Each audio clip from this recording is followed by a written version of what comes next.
Morning.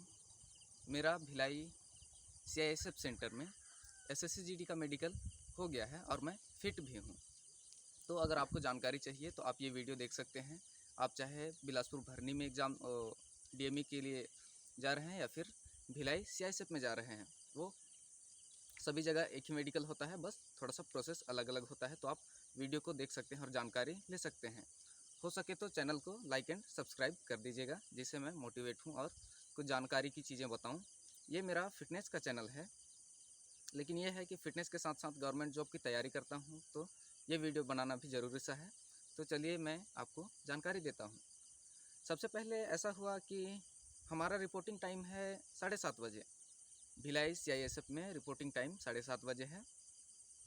वहाँ आप 7:30 बजे से पहले एंट्री नहीं दिया जाएगा, तो आप 7:30 बजे ही जाइए।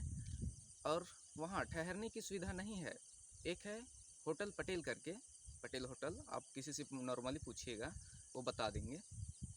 और यहाँ का मेडिकल 22 तारीख तक चलेगा। उसके बाद में ये सेंटर पे मेडिकल ख़त्म हो जाएगा। तो अब अंदर की जानकारी आपको देता हूँ। अंदर जैसे एंट्री करिएगा, आपका डॉक्यूमेंट वेरिफिकेशन होगा। डॉक्यूमेंट वेरिफिकेशन में आपका ज़्यादा कुछ नहीं लिया जाएगा। आपका एक रहेगा डोमिसाइल सर्टिफिकेट। डोमिसाइल मीन्स आप समझ पा रहे होंगे, कोई नहीं समझने पाते। तो डोमिसाइल में आपका निवास प्रमाण पत्र, कास्ट सर्टिफिकेट में सेंट्रल कास्ट सर्टिफिकेट होगा, सेंट्रल जाति प्रमाण पत्र और 10वीं का मार्कशीट। आपका जन्म तिथि और नाम के लिए 10वीं का मार्कशीट रहेगा। तो 3 चीज़ आपका अंदर में, आप नोट कर लीजिए, 3 चीज़ आपका अंदर में लगेगा। एंट्री टाइम तो आपका आधार कार्ड और एडमिट कार्ड ही लगेगा।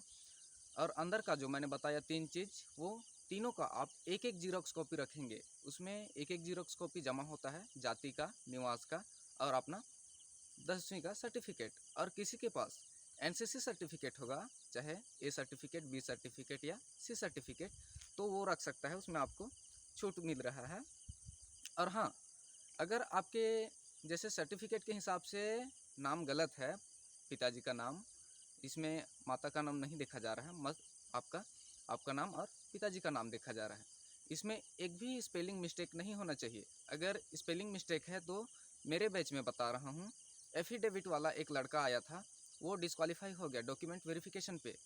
एफिडेविट काम नहीं कर रहा है, वहाँ साफ कह दे रहे हैं कि आप 50 रुपये दे के जाली एफिडेविट करवा सकते हो, वकील 50 रुपये लेके एफिडेविट कर सकता है, लेकिन ये सेंट्रल गवर्नमेंट जॉब है, इसीलिए हम एफिडेविट नहीं ले रहे हैं। बाकी सेंटर के बारे में मैं नहीं बता सकता, लेकिन जो मेरे बैच में हुआ वो मैं बता रहा हूँ।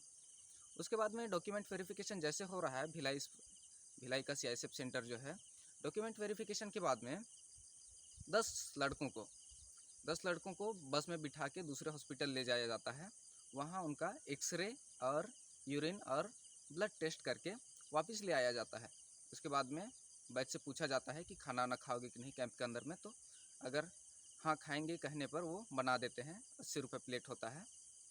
तो उधर से जैसे आपका क्या बोलते हैं, हाँ, एक्सरे और यूरिन टेस्ट और ब्लड टेस्ट जैसे करके वापस लाते हैं। उसके बाद में खाना वाना खिला के आपका डॉक्टर साहब का एक रूम है, क्वार्टर है, वही में आपका सब कुछ होगा। उसमें आपका 5-5 लड़का को घुसाएगा।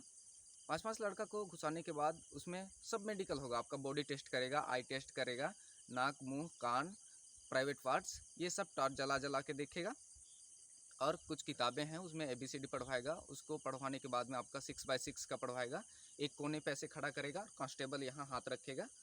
उसके बाद में कोने पे ABCD का है 6x6। सबसे नीचे का आपका होगा 6x6 और ऊपर का बड़ा है। तो अगर आप नीचे का पढ़ लेते हैं तो आपका आँख ठीक है, उससे कोई दिक्कत नहीं। बस ये समझिए कि यहाँ एकदम नॉर्मल हो रहा है।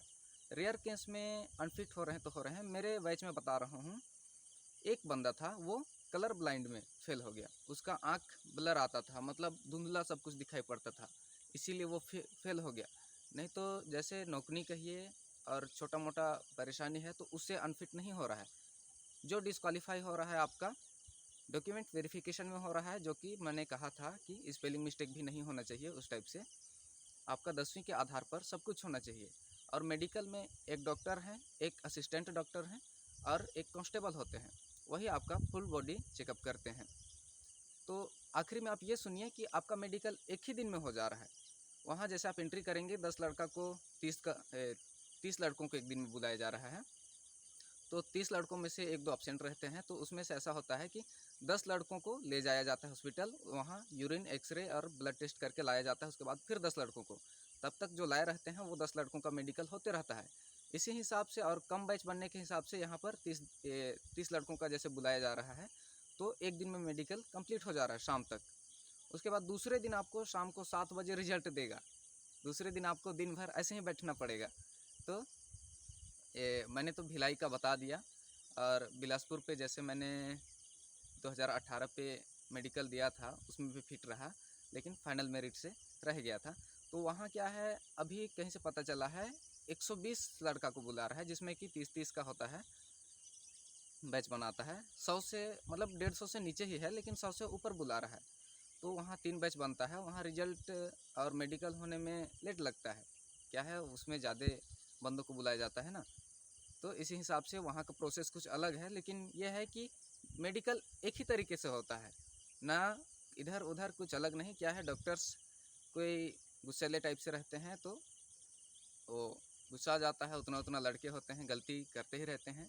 इसी कारण कहीं कहीं ज़्यादा रिजेक्ट होते हैं और कहीं कहीं कम होते हैं। तो अगर मेरी जानकारी से आपको